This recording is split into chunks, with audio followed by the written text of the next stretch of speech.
ज्ञानातिमिरन्दस्य ज्ञानाञ्जनशलाकया चक्षुरुन्मिलितं येन तस्मै श्रीगुरुवे नमः। श्रीचैतन्यमनोभीष्टं स्थापितं येन भूतले स्वयं रूप कदा मह्यं ददाति स्वपदान्तिकं। वन्देऽहं श्रीगुरु श्रीयुतपदकमलं श्रीगुरुं वैष्णवांश्च श्रीरूपं साग्रजातं सहगणा रघुनाथान्वितं तं सजीवं साद्वैतं सावधूतं परिजनसहितं कृष्णचैतन्यदेवं श्रीराधा कृष्णपादां सहगणा ललिता श्रीविशाखान्वितं च नमो विष्णुपदाय कृष्णपृष्ठाय भूतले श्रीमते भक्तिवेदान्त स्वामिनिति नामिने नमस्ते सरस्वती देवे गौरवाणी प्रचारिणे निर्विशेषा शून्यवादी पाश्चात्य देशतारिणे वाञ्छाकल्पतरुभ्यश्च कृपासिन्धुभ्येव पतितानां पावनेभ्यो वैष्णवेभ्यो नमो नमः।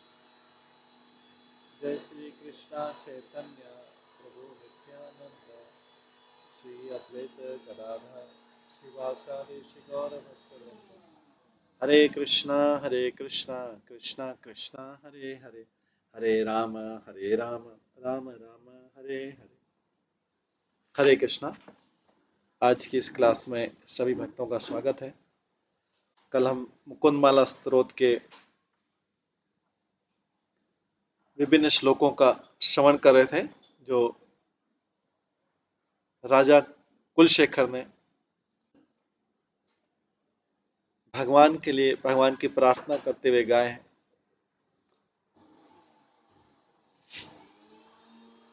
कल हम 44 श्लोक तक श्रवण कर चुके थे, जिसमें राजा कुलशेखर प्रार्थना करते हैं भगवान कृष्ण से, हे युवा गोप, हे करुणा सिंधु, हे सागर कन्या लक्ष्मी के पति, हे कंस के संहारक, हे गजेंद्र के करुणा में उद्धारक, हे माधव, हे बलराम के अनुज, तीनों लोकों के गुरु, हे गोपियों के कमल नयन प्रभु, मैं अन्य किसी को आपसे बढ़कर महान नहीं जानता, कृपया मेरी रक्षा करें। यह हमने 44 श्लोक तक श्रवण किया था। आज 45वें श्लोक से 45 श्लोक से हम स्टार्ट करेंगे। दारा भाकर सुता ते तनुज बिरंची स्तोता वेद तब सुरगणा भक्ति वर्ग प्रसाद मुक्ति माया जगत विकलम ताव की देव की ते माता मित्रम बल रिपु सुत तत्पत अन्यम न जाने। राजा कुलशेखर भगवान से प्रार्थना करते हैं, बोलते हैं आपकी सुंदर सी पत्नी सागर की पुत्री। तो सागर की पुत्री कौन है? लक्ष्मी जी, क्योंकि लक्ष्मी जी सागर से निकली थी, इसलिए उन्हें सागर पुत्री बोला जाता है। तो आपकी सुंदर सी पत्नी सागर की पुत्री है और आपके पुत्र ब्रह्मा जी हैं, वेद आपके वंदी जन है, देवतागण आपके दास हैं और मोक्ष आपका वरदान है। जबकि ये संपूर्ण ब्रह्मांड आपकी चमत्कारी शक्ति का प्रदर्शन है। श्रीमती देवकी आपकी माता है और इंद्रपुत्र अर्जुन आपका सखा है, इसलिए मुझे आपके अलावा अन्य किसी में कोई रुचि नहीं है। यहाँ पे कुलशेखर बोल रहे हैं, इसलिए मुझे आपके अलावा अन्य किसी में कोई रुचि नहीं है। ये राजा कुलशेखर प्रार्थना करें भगवान से। तो तात्पर्य में एक सामान्य व्यक्ति के भी कन्या तथा पुत्र होते हैं, प्रसिद्ध व्यक्ति के अनेक प्रशंसक हो सकते हैं और एक प्रभावशाली राजनीति नेता के कम प्रभावशाली राजनीतिक व्यक्ति आधिकारिक नौकर हो सकते हैं। पूर्ण पुरुषोत्तम भगवान भी एक व्यक्ति है, अतः उनके भी पारिवारिक जन, दास, मित्र तथा प्रशंसक होते हैं। चूंकि परम सत्य सभी के स्रोत हैं, अतः हमें यह नहीं सोचना चाहिए कि इस भौतिक जगत में दिखने वाली किसी वस्तु का उनके पास अभाव। किंतु जब भगवान कृष्ण निजी संबंध प्रदर्शित करते हैं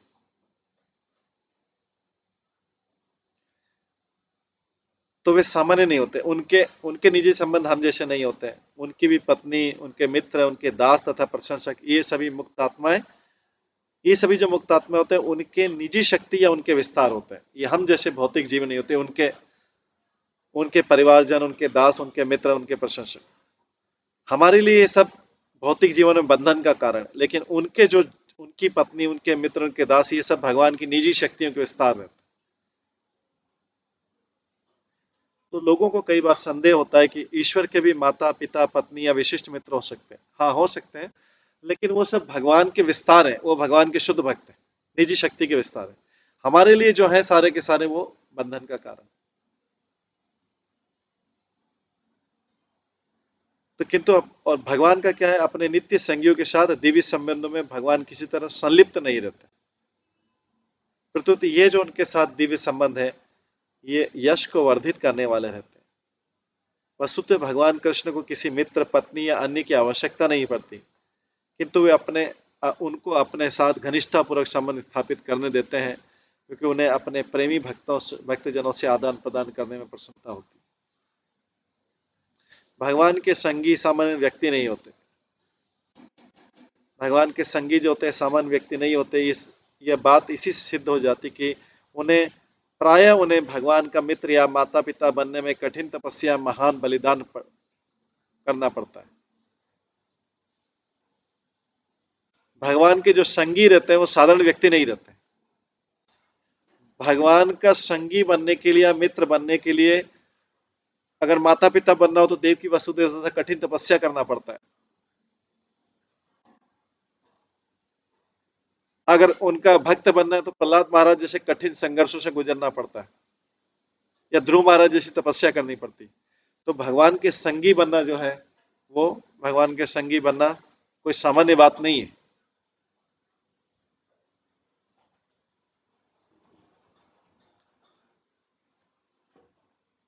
तो भगवान ने जैसे वासुदेव देव की कैसे माता पिता बने, भगवान वासुदेव देव की दोनों को जब भगवान ने दर्शन दिया था तो भगवान ने बोला था, आप दोनों ने 12,000 वर्षों की कठिन तपस्या की है। इस अवधि में आपका मन सदा मुझ में निमग्न था। जब आप भक्ति कर रहे थे और अपने हृदय में सदा मेरा चिंतन कर रहे थे, तो मैं आपसे अत्यधिक प्रसन्न था। इसलिए निष्पाप माता, आपका हृदय सदैव शुद्ध है। उस समय भी आपकी इच्छा पूर्ति के लिए मैं इसी रूप में आपके समक्ष प्रकट हुआ था, और मैंने आपसे कहा था कि जो भी इच्छा हो मांगे। उस समय आपने मुझे पुत्र रूप में प्राप्त करने की इच्छा की थी।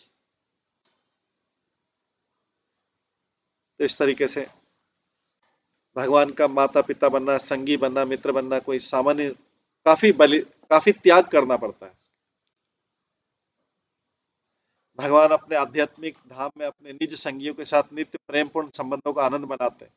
तो उस भगवान के उस प्रेम को पाने के लिए पहले बहुत त्याग करना पड़ता है। इसलिए राजा कुलशेखर कहते हैं कि यह संपूर्ण ब्रह्मांड आपकी चमत्कारी शक्ति का प्रदर्शन है। भगवान कृष्ण छोटे मोटे जादूगर नहीं है, वे योगेश्वर है।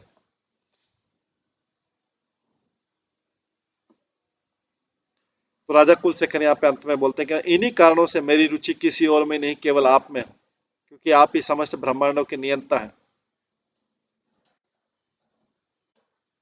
और आप जो है अपनी भुजाओं से पृथ्वी को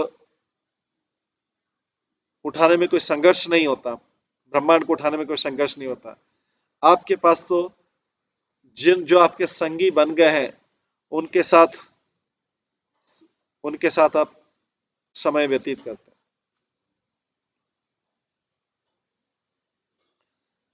श्लोक नंबर 46 में आता है आगे,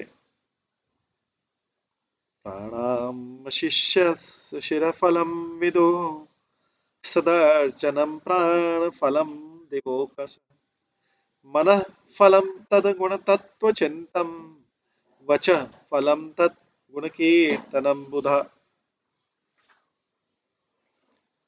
स्वर्ग लोक के चतुर निवासी जानते हैं कि सिर की पूर्णता भगवान को दंडवत प्रणाम करने में है, प्राण की पूर्णता भगवान की पूजा करने में है, मन की पूर्णता उनके दिव्य गुणों के बारे में विस्तार से मनन करने तथा वाणी की पूर्णता उनके गुणों के यश का कीर्तन करने में।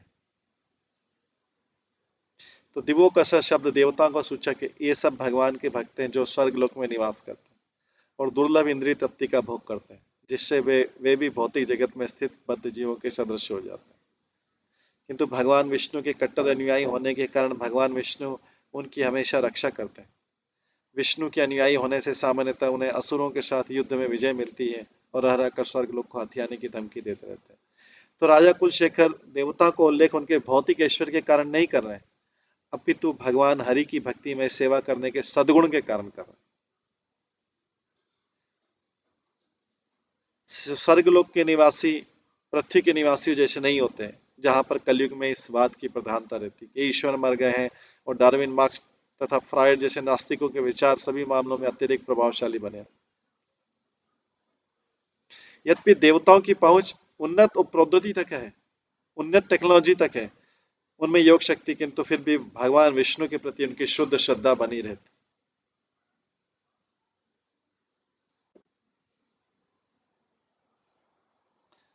लेकिन श्री चैतन्य महाप्रभु कृपा से इस पृथ्वी लोक के कई लोगों को जो अयोग्य होते हुए भी भक्तिमय सेवा के द्वारा उन्होंने भगवान के धाम तक पहुंचने का रास्ता बताया, सामूहिक कीर्तन के द्वारा।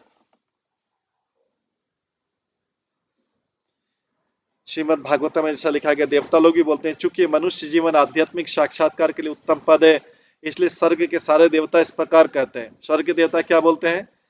इन मनुष्यों के लिए भारतवर्ष की भूमि में जन्म लेना, पृथ्वी पे जन्म लेना कितना अद्भुत है। इन्होंने या तो पूरे काल में तपस्या का पुण्य किया, इन्होंने पुराने समय में या तो तपस्या का पुण्य कर्म किया होगा या फिर भगवान स्वयं इन पर प्रसन्न हुए होंगे, अन्यथा लोग इतने प्रकारों से भक्ति में कैसे लग सकते हैं। हम देवतागण तो भारतवर्ष में मनुष्य जन्म प्राप्त करने की केवल आकांक्षा कर सकते हैं, जिससे हम भक्ति कर सकते हैं, किंतु ये मनुष्य पहले से ही यहाँ भक्ति में संलग्न है। एक समय सारा संसार भारतवर्ष कहलाता था, किंतु अब केवल इंडिया ही उस नाम से जाना जाता है। भारत को आत्म साक्षात्कार प्राप्त करने का सर्वोत्तम स्थान बतलाया गया, क्योंकि भारत में ही अनेक आचार्य तथा कृष्ण के अवतार प्रकट हुए, और भारत ही ऐसा देश है जहां भगवान की भक्ति की प्रबल परंपरा बनी हुई है। श्री प्रभुपाद ने लिखा है कि सभी दृष्टि में भारतवर्ष एक विशेष देश है, जहां व्यक्ति आसानी से भक्ति को समझ सकता है और अपने जीवन को सार्थक बनाने के लिए उसे अपना सकता है। श्री चैतन्य महाप्रभु ने भारतवर्ष के निवासियों को इससे आगे भी प्रोत्साहित किया है कि वे भक्ति में अपने आप को सफल बनाएं और तब विश्व भर में उसका प्रचार करें। राजा कुलशेखर हमें शरीर के विभिन्न अंगों के सही सही कार्यों का स्मरण दिलाते हैं।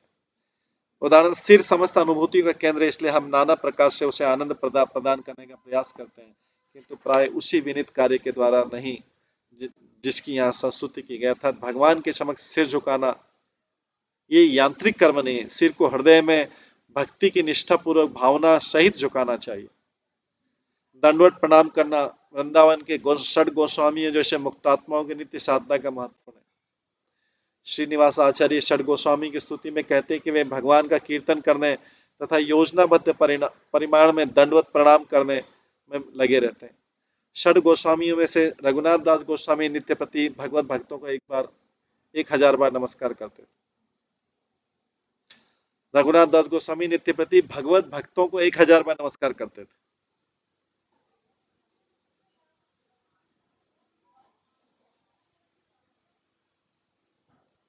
तो इस तरह राजा कुलशेखर बता रहे हैं कि किस तरह से शरीर के सारे अंगों को भगवान की सेवा में लगाया जा सकता है।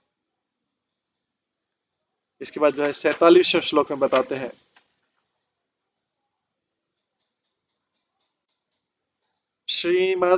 श्रीमत् नाम प्रोच नारायणाख्यम केन प्रापो वंचितं पापिनोपि हान पूर्वं वाक् प्रवत्तन तस्मिन् तेन प्राप्तं गर्भवासादि दुःखम।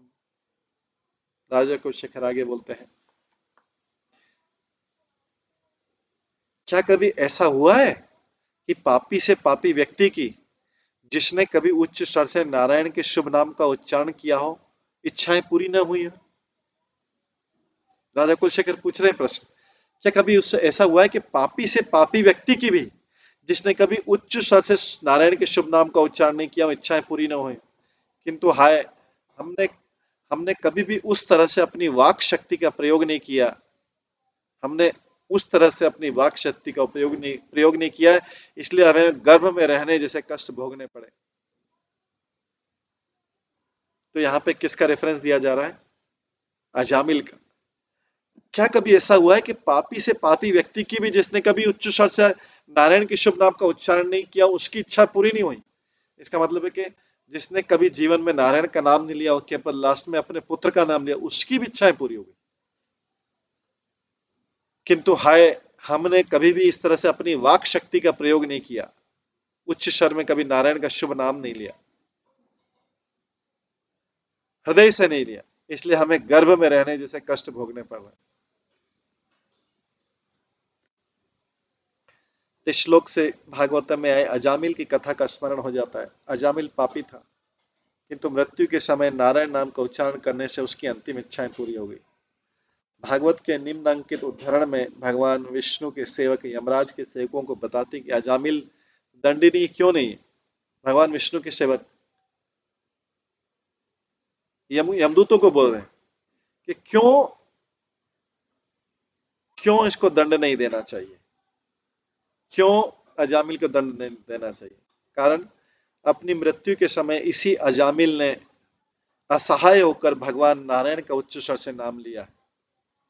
इस उच्चारण मात्र से वो संपूर्ण पापी जीवन के फलों से पहले ही मुक्त हो चुका है। इसलिए है यमराज के सेवकों, इसे नारकी दंड देने के लिए अपने स्वामी के पास ले जाने की चेष्टा मत करो।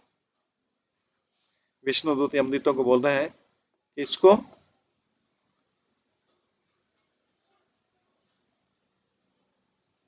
इसके उच्चारण मात्र से ये संपूर्ण पापी जीवन के फलों से पहले ही मुक्त हो चुका है। इसलिए हे यमराज को सेवकों, यमदूतों, इसे नारकी दंड देने के लिए अपने स्वामी के पास ले जाने की चेष्टा मत करो। अजामिल ने अपने पुत्र का नाम पुकारते हुए अप्रत्यक्ष रूप से भगवान नाम लिया था, लेकिन चूंकि उसने नारायण के पवित्र नाम का उच्चारण किया था, इसलिए उसे नरक जाने से बचा लिया गया। इसके बाद उसने कृष्ण भावनामृत की पूर्णता प्राप्त की और भगवत धाम गया। अतः उसके द्वारा पवित्र नाम का अकस्मात उच्चारण किए जाने से भगवान की सेवा करने की उसकी मूल इच्छा जागृत होती। यदि अजामिल जैसे घोर पापी को अप्रत्यक्ष रूप से नारायण का नाम उच्चारण करने के कारण बचाया जा सकता है, तो अन्य सबों को नारायण के श्रीमन नाम का उच्चारण करके अपनी सर्वोत्कृष्ट इच्छाओं को पूरा करने के लिए चूकना नहीं चाहिए। राजा कुलशेखर उन सभी की ओर से कहते हैं जो पवित्र नामों का उच्चारण करना भूल जाते हैं। राजा कुलशेखर उन सबको कह रहे हैं कि जो पवित्र नाम का उच्चारण करना भूल जाते हैं। ये सारे श्लोक हम सबके लिए हैं जो उच्चारण के माध्यम से पूर्णता प्राप्त करने का अवसर चूक रहे हैं। यदि हम पुरुषोत्तम भगवान को नहीं पुकारेंगे तो हमें सभी प्रकार के दुखों का सामना करना पड़ेगा। कुलशेखर गर्भ में निवास करने की पीड़ा का उल्लेख करते हैं।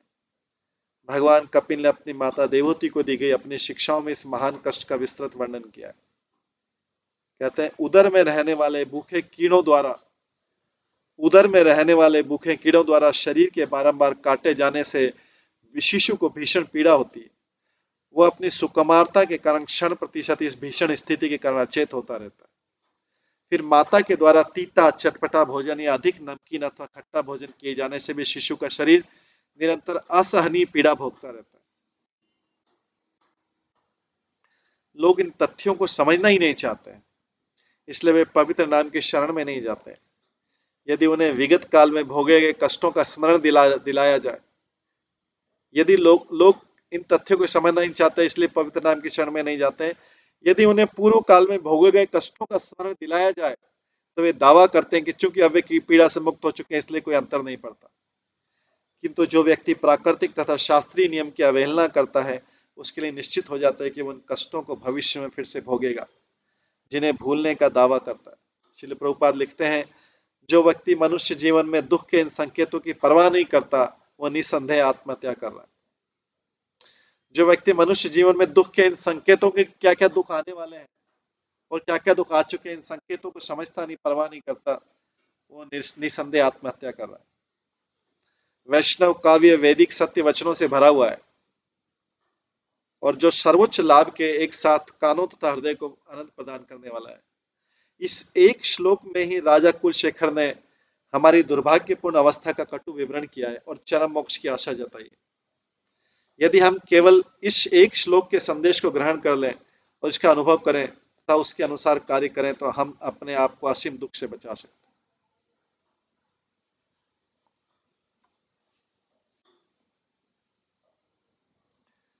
श्लोक नंबर 48 में है, ध्यायन्ति ये विष्णुमनन्तं यम् अव्ययम् रतपद्ममध्ये सततं व्यवस्थितम् समाहितानां सततभयप्रदम् ते यान्ति सिद्धिं परमां तु वैष्णवीम्। असीम तथा अव्यय विष्णु जो हृदय रूपी कमल में सदैव विद्यमान रहते हैं, असीम तथा अव्यय विष्णु जो हृदय रूपी कमल में सदैव विद्यमान रहते हैं, उन लोगों को निर्भीकता प्रदान करते हैं जो अपनी बुद्धि को उन पर स्थिर करते हैं। असम तथा अव्यय विष्णु उन जो हृदय रूपी कमल में सदैव विद्यमान रहते हैं, उन लोगों को निर्भीकता मतलब उन लोगों को भय रहित बनाते हैं जो अपनी बुद्धि को उन पर स्थिर कर लेते हैं। जो भक्त उनका ध्यान करते हैं वैष्णव की सर्वोच्च सिद्धि को प्राप्त करें। तो राजा कुलशेखर इसके पूर्व भगवान की सेवा में मन तथा इंद्रियों को लगाने से प्राप्त होने वाली सिद्धियों के बारे में कह चुके। अब विशेष रूप से उल्लेख करते कि परम सिद्धि तो सिद्धि वैष्णवी अर्थात वैष्णव की सर्वोपरि सिद्धि। यद्यपि सारे वैष्णव सही स्तर पर स्थित हैं, किंतु भक्तों में भी क्रम के अनुसार अवस्थाएं होती। श्रील प्रभुपाद ने भक्ति रसामृत सिंधु में भक्तों को 3 श्रेणियों का सारांश दिया। श्रील प्रभुपाद ने भक्ति रसामृत सिंधु में भक्तों को 3 श्रेणियों का सारांश दिया। हम उनके सारांश को इस प्रकार प्रस्तुत करते हैं। तृतीय श्रेणी का भक्त वह है जिसकी श्रद्धा प्रबल नहीं होती। तीसरा थर्ड क्लास डिवोटी जिसकी श्रद्धा प्रबल नहीं होती और जो प्रामाणिक शास्त्रों के निर्णय को नहीं पहचानता। द्वितीय श्रेणी का भक्त भले ही शास्त्र के आधार पर तर्क करने में दक्ष हो, किंतु वो अपने लक्ष्य में दृढ़ श्रद्धा रखता है। और प्रथम श्रेणी का भक्त वो होता है जो शास्त्रों के अध्ययन एवं विवेचन में अत्यंत पटु रहता है और साथ ही में प्रबल श्रद्धा रखता है। तो अधिकांश तृतीय श्रेणी का भक्त जिसे कनिष्ठ अधिकारी कहा जाता है, ये मंदिर के अर्च विग्रह में श्रद्धा रखता है और वहां पर भगवान की पूजा करता है, किंतु कनिष्ठ अधिकारी सामान्यतः अन्य भक्तों को या प्रत्येक के हृदय में भगवान की उपस्थिति को पहचान नहीं पाता। तो भी तृतीय श्रेणी का वैष्णव अत्यंत उत्तम माना जाता है। श्रील प्रभुपाद ने कहा, यद्यपि तृतीय श्रेणी का भक्त जो कि परम सत्य के ज्ञान में समुन्नत नहीं परंतु भक्ति पूर्वक केवल नमस्कार करता है, भगवान का चिंतन करता है, मंदिर में भगवान के दर्शन करता है और अर्च विग्रह पर चढ़ाने के लिए फल फूल लाता है, वह भी अप्रत्यक्ष मुक्त हो जाता है।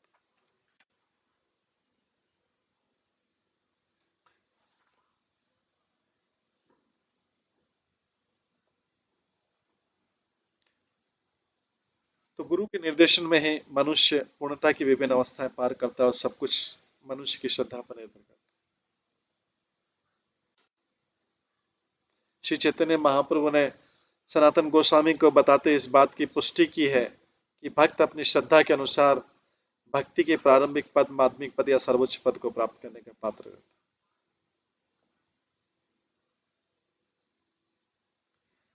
भक्ति की पूर्ण अवस्था का वर्णन जो है मुकुंद माला स्त्रोत के जो हमने 25वां श्लोक पढ़ा उसमें ठीक है, जिसमें राजा कुलशेखर प्रार्थना करते हैं, मधु तथा केटप के शत्रु, हे ब्रह्मांड के स्वामी, आप मुझ पर यही कृपा करें कि आप मुझे अपने दास के दास के दास के दास के दास के दास का दास माने। ये 7 बार आया, यही मेरे जीवन की सिद्धि।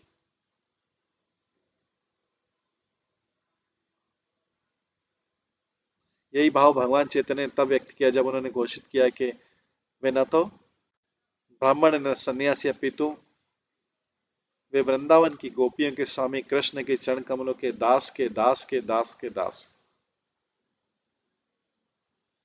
वो गोपी भरते हुए पद कमले दास दास दासानु दास।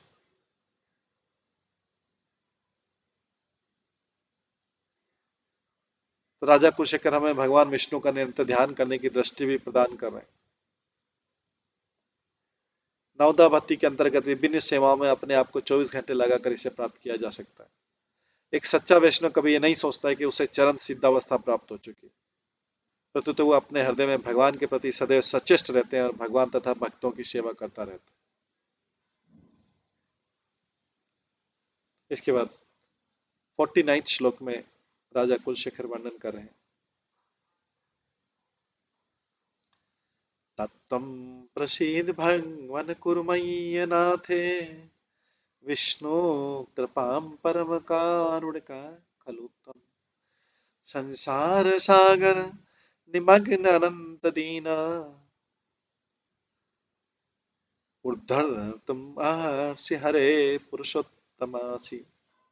हे परमेश्वर, हे विष्णु, आप परम दयालु हैं, अतः आप मुझ पर प्रसन्न हो और इस असहाय प्राणी को अपनी कृपा प्रदान करें। ये राजा को शिखर बोल रहे हैं। ये अनंत भावगान भाव सागर में डूब रहे इस दुखियारे को आप उबार लें। हे भगवान हरि, आप ही पूर्ण पुरुषोत्तम भगवान हैं। तो इसमें प्रभुपाद बताते हैं, एक आत्मसंतुष्ट धर्मविद सोच सकता है कि भक्त को अपने खुद के लिए भगवान को पुकारने की आवश्यकता नहीं, क्योंकि भगवान कृष्ण को प्रत्येक बात ज्ञात है, अतः व्यक्तिगत याचना करने की कोई आवश्यकता नहीं है, ऐसा कोई सोच सकता है। किंतु आचार्य के अनुसार, क्योंकि राजा कुलशेखर भी आचार्य थे, बाद में आचार्य बने, आचार्य के अनुसार जब कोई जीव अपने आप को असहाय तथा अभागा समझकर भगवान को पुकारता है तो भगवान का हृदय द्रवित हो उठता। तो अपने आप को असहाय बताने के लिए भी भगवान को विशेष प्रार्थना करनी पड़ती है कि हम असहाय अभागे हैं, क्योंकि आप हम पर कृपा करें इस प्रार्थना के लिए।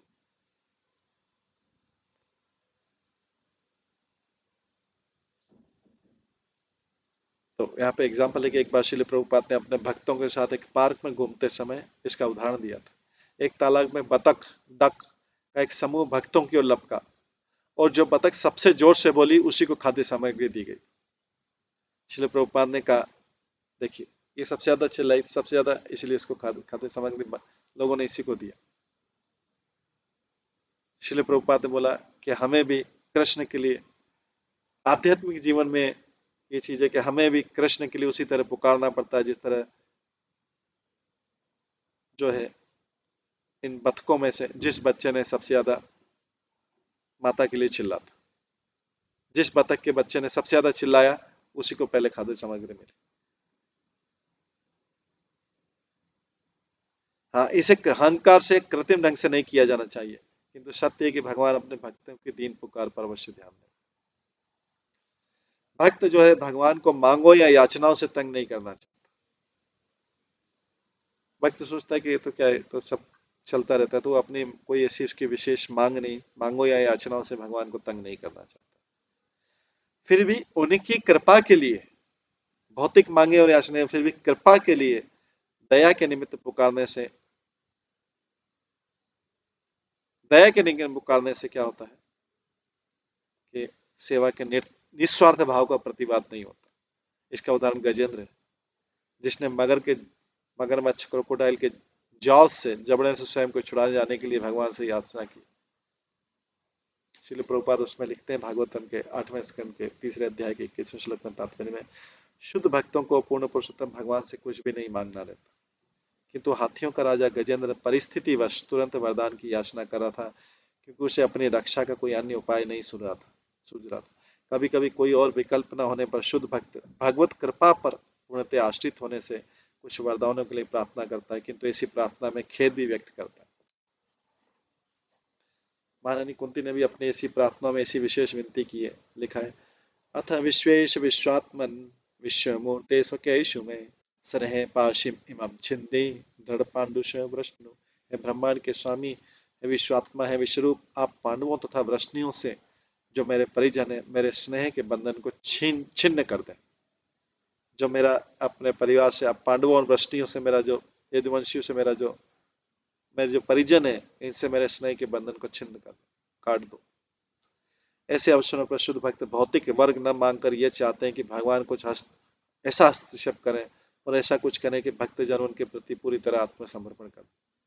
महाराज कुंती की याचना के बारे में श्रील प्रभुपाद लिखते हैं कि भगवान का शुद्ध भक्त अपने स्वार्थ के लिए भगवान से कोई वस्तु मांगने में लज्जा का अनुभव करता है,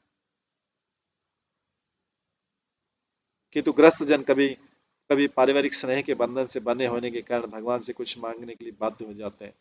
तो श्रीमती कुंती देवी इस तथ्य से अवगत थी, इसलिए उन्होंने भगवान से प्रार्थना की कि वो उनके परिजनों, पांडवों तथा वृष्णियों के प्रति स्नेह बंधन को काट दें। ये भागवतम के पहले स्कंद के 8वें अध्याय के 41वें श्लोक में। यही नहीं, इस युग के वैष्णव के ऐसे अनेक हृदय स्पर्शी गीत है जिनमें वे भक्ति के पद पर व्यक्ति की सहायता के लिए भगवान को पुकारते हैं। जैसे भक्ति विनोद ठाकुर का गोपीनाथ गीत है। भक्ति विनोद ठाकुर गोपीनाथ में गीत में बोलते हैं, गोपीनाथ, ये लगातार रोदन करने वाला महापापी आपके दिव्य चरणों पर नित्य स्थान पाने की भिक्षा मांगता है, कृपया इसे अपनी कृपा प्रदान करें। आगे गोपीनाथ के शिव में बोलते हैं, हे गोपीनाथ, जो भजन है, हे गोपीनाथ, आप कुछ भी करने में समर्थ है, इसलिए आप में सब पापियों को उद्धार करने की शक्ति है, भला मुझसे बढ़कर अन्य पापी कौन है। इस तरह भक्त अपनी अयोग्यताओं पर गहन विचार करते हुए तथा विशेष सहायता की याचना करते हुए अपने रक्षक से दयालु बनने के लिए प्रार्थना करते हैं। भक्त द्वारा भगवान पर पूर्ण आश्रिता का ज्ञान उसकी शुद्धि के लिए अनिवार्य है। जितना ज्यादा भक्त भगवान के ऊपर निर्भर रहेगा उतना शुद्ध होगा, क्योंकि हर परिस्थिति में भगवान को याद करेगा। वो किसी और स्रोत का, किसी और परिजन का, किसी और का मित्र का, किसी और का सहारा नहीं लेगा। वह जानता है कि यदि भगवान हरि उसकी नहीं सुनेंगे तो उसके पास कोई चारा नहीं है, इसलिए बार बार एक ही जगह निर्भरता रहेगा। इससे उसका शुद्धिकरण होता है, हर बार भगवान की तरफ ही ध्यान जाएगा।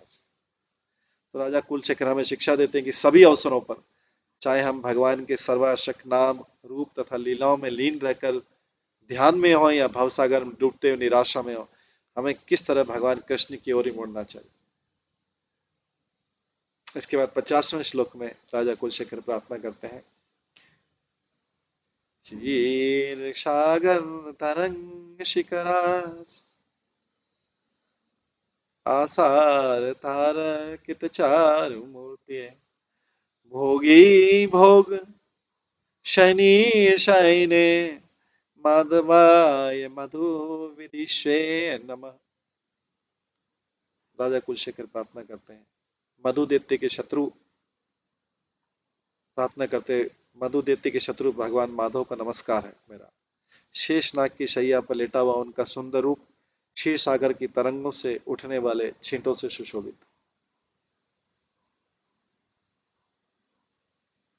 तो यहाँ पे भगवान कृष्ण के जो क्षीरोदक्षा विष्णु का रूप है उसका ध्यान कर रहे हैं, जो उसकी स्तुति करें, जो आध्यात्मिक ग्रह श्वेतद्वीप में निवास कर। यहाँ पर श्रीमद् भागवत में भी व्यासदेव जी इसका वर्णन करते हैं, बोलते हैं, भगवान के दिव्य शरीर की कांति मूंगे के पर्वत की सुंदरता को लजाने वाली थी।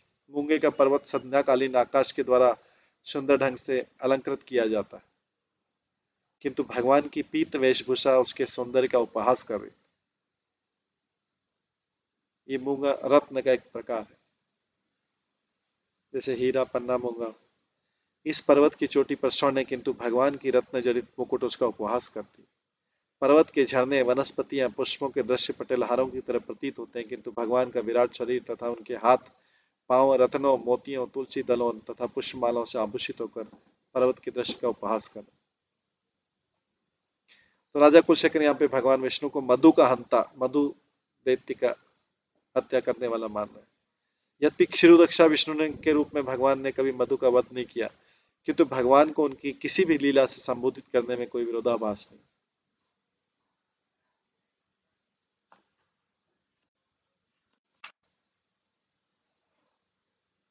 इसके बाद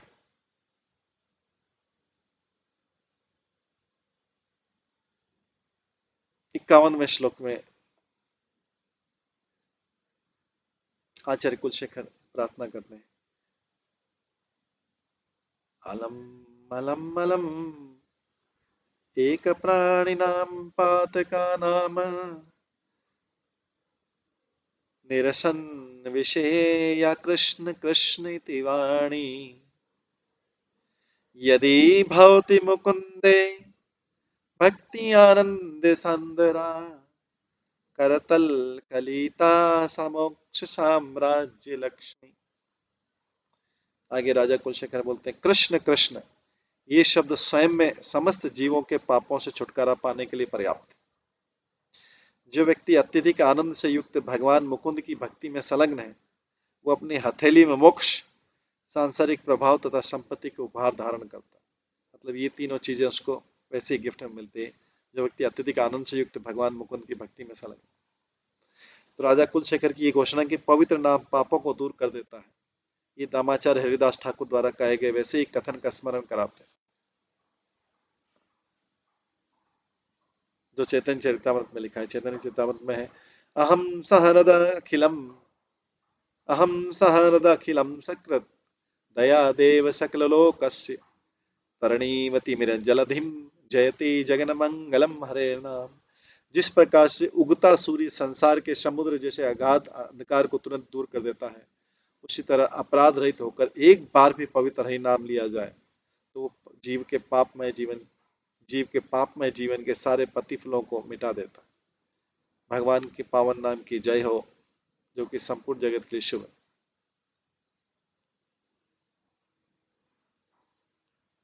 उसके पश्चात हरिदास ठाकुर कहते हैं, जिस प्रकार सूर्य प्रकाश की पहली झलक से चोरों तथा भूत प्रेतों का डर दूर हो जाता है, उसी तरह भगवान नाम के पहले निरपराध उच्चारण के संकेत मात्र से पापमय जीवन की प्रतिक्रियाएं तुरंत लुप्त हो जाती हैं। यदि भक्त निरपराध रहकर लगातार जप करता रहे तो कृष्ण का आनंद में प्रेम जागृत कर सकता है। तत्पश्चात हरिदास ठाकुर कहते हैं, मुक्ति तो पवित्र नाम के निरपराध जप की जागृति की झलक से प्राप्त होने वाला तुच्छ फल है। श्री भक्ति विनोद ठाकुर भी अपनी पुस्तक हरि नाम चिंतामणि में नाम जप की अवस्थाओं का विस्तृत वर्णन करते हुए कहते हैं, अज्ञान तथा अपराधों से भरा जप नाम अपराध कहलाता है। अगली अवस्था जो अभी तक अपूर्णताओं से युक्त है, नाम आभास अर्थात नाम की छाया। पहले तो नाम अपराध हुआ, अपराध भरा नाम है पहला। दूसरा जो अगली अवस्था जो अभी तक अपूर्णताओं से युक्त है, नाम आभास अर्थात नाम की छाया है। यह वह अवस्था है जिसमें पापों से छुटकारा तथा मोक्ष पाया जा सकता है, ये नाम आभास। किंतु शुद्ध कृष्ण प्रेम तभी प्राप्त होगा जब मनुष्य अपराध रहित जप करता है, इसको बोलते हैं शुद्ध नाम अवस्था। तो तीन अवस्थाएं बताई गई, नाम अपराध वाली अवस्था, नाम आभास वाली अवस्था और शुद्ध नाम वाली अवस्था। तो जब अज्ञान तथा अपराधों से भरा जप जो जाप किया जाता है, नाम अपराध कहलाता है। दूसरा जप जो है, अगली अवस्था जो अभी भी अपूर्णताओं से युक्त है, उसको नामाभास या नाम की छाया बोलते हैं। इससे व्यक्ति पापों से छुटकारा पा सकता है, मोक्ष भी प्राप्त किया जा सकता है, मुक्ति। किंतु शुद्ध कृष्ण प्रेम तभी प्राप्त किया जा सकता है जब मनुष्य सारे अपराधों से रहित जप करता है। यह अवस्था शुद्ध नाम या पवित्र नाम का शुद्ध जप कहलाती है। तो राजा कुलशेखर कहते हैं, जिसने कृष्ण प्रेम पा लिया उसके लिए अन्य सारे वरदान जिसमें मुक्ति तथा लक्ष्मी के उपहार सम्मिलित हैं, उसकी मुट्ठी में रहता है। मुक्ति के प्रति भक्त की उदासीनता बिल्वमंगल ठाकुर द्वारा कृष्ण कर्णामत में व्यक्ति हुई, जिसमें लिखा है, भक्ति स्त्वयि स्थिरतरा भगवन्यति स्याद देवेन फलति दिव्य किशोर मूर्ति मुक्ति स्वयं मुकुला मुक्ति स्वयं मुकुलिता भली सेवते अस्मान धर्मार्थ काम गतय समय प्रतीक्षा। बिल्वमंगल ठाकुर कहते हैं, प्रभु यदि मैं आपकी दृढ़ भक्ति में लगा रहता हूँ तो मैं आपके दिव्य किशोर रूप को आसानी से देख सकता हूँ। और जहां तक मुक्ति का प्रश्न है, वो तो मेरे द्वार पर हाथ जोड़े खड़ी रहती है और मेरी सेवा करने के लिए प्रतीक्षा करती। धर्म, आर्थिक विकास तथा इंद्रिय तृप्ति की सारी भौतिक सुविधाएं भी उस मुक्ति के साथ में खड़ी रहती। तो शुद्ध भक्त आसानी से धन तथा मुक्ति पा लेता है, किंतु उसकी रुचि उनमें नहीं होती।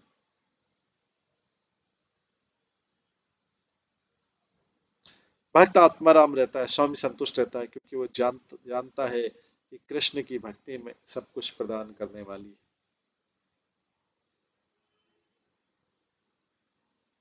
अंत में दो श्लोकों में इस मुकुंद माला स्तोत्र की महिमा का वर्णन किया गया। अंतिम दो श्लोकों में 52 श्लोक है, इसमें लिखा है, यस्य प्रियो श्रुति धरो कविलो कवीरो मित्रो द्विजन्मवर पद्म शराव भूता तेनाम्बुज चरणाम्बुज षट्पदेन राजा कृता कृतिरियम कुलशेखरेण। यह ग्रंथ राजा कुलशेखर के द्वारा रचा गया है, जो कमल नेत्र भगवान के चरण कमलों में मधुमक्खी के समान है। राजा के दो प्रिय मित्र ब्राह्मण जाति के अति सुंदर कमल के दो नालों के समान, जो कवि समुदाय के नायकों के रूप में विख्यात कुशल वैदिक पंडित।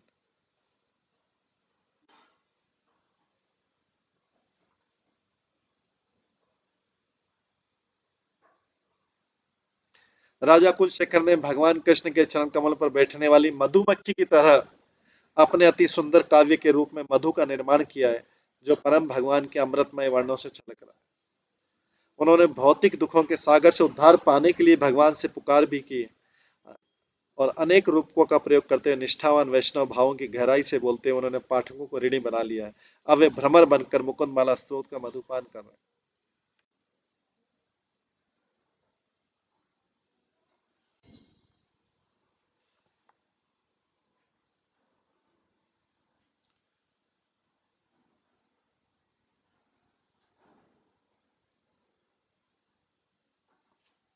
तो इस तरह से राजा कुलशेखर मधुमक्खी के समान अपने को मधुमक्खी के समान बताया।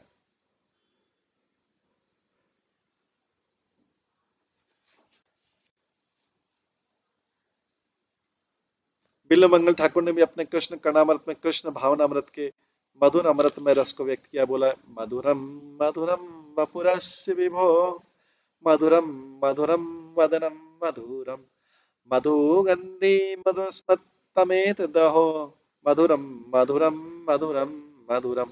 कृष्ण का दिव्य शरीर मधुर है, उनका मुखमंडल भी उससे भी अधिक मधुर है, किंतु उनकी मंद मुस्कान जिसमें मधु की मां को उससे भी अधिक मधुर। लास्ट श्लोक है मुकुंद माला स्त्रोत का 53वां श्लोक है। मुकुंद माला पठताम नराणामशेष सौख्यम लभते न कसः समस्त पाप क्षय में दहि प्रयाति विष्णु परमम पदम तत्। इस मुकुंद माला का पाठ करने वालों में ऐसा कौन है जिसे पूर्ण सुख प्राप्त नहीं होगा। जो भी देहधारी जीव इन स्तुतियों का उच्चारण करता है उसके सारे पाप फल समूल नष्ट हो जाते हैं और वो सीधे भगवान विष्णु के परम धाम को जाता है। तो शास्त्रीय परंपरा का पालन करते हुए राजा कुलशेखर इस काव्य का समापन अपने पाठकों को शुभ आशीर्वाद देने के साथ करते हैं।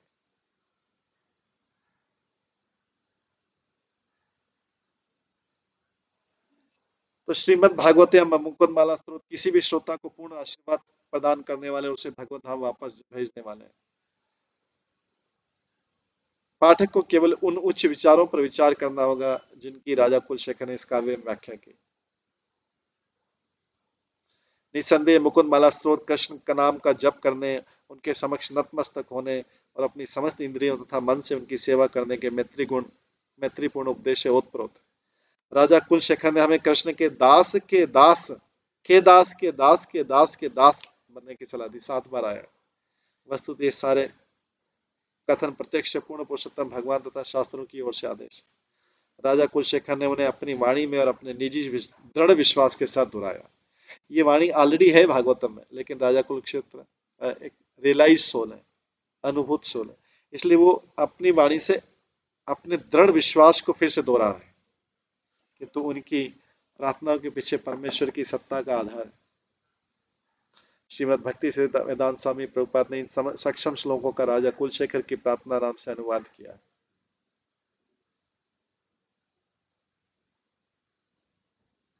श्रील प्रभुपाद के अनुयायी के रूप में हमको श्लोक 33 को विशेष रूप से स्मरण करना चाहिए। इसमें श्लोक नंबर 33 बहुत महत्वपूर्ण है, जो फिर से रिपीट किया गया। कृष्ण त्वदीय पद पंकजम कृष्ण त्वदीय पद पंकज भ्रांतम अद्येव मे विशितु मानस राजहंस प्राण प्रयाण समय कफवात पित्ते कंठावरोधन विधो स्मरणम कुतस्ते।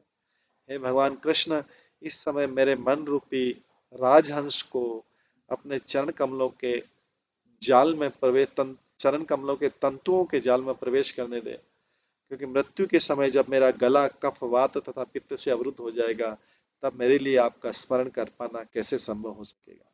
तो यहाँ पे बताया जा रहा है कि प्रभुपाद के अनुयायियों के रूप में हमें इस श्लोक नंबर 33 को विशेष रूप से स्मरण करना चाहिए। हरे कृष्णा।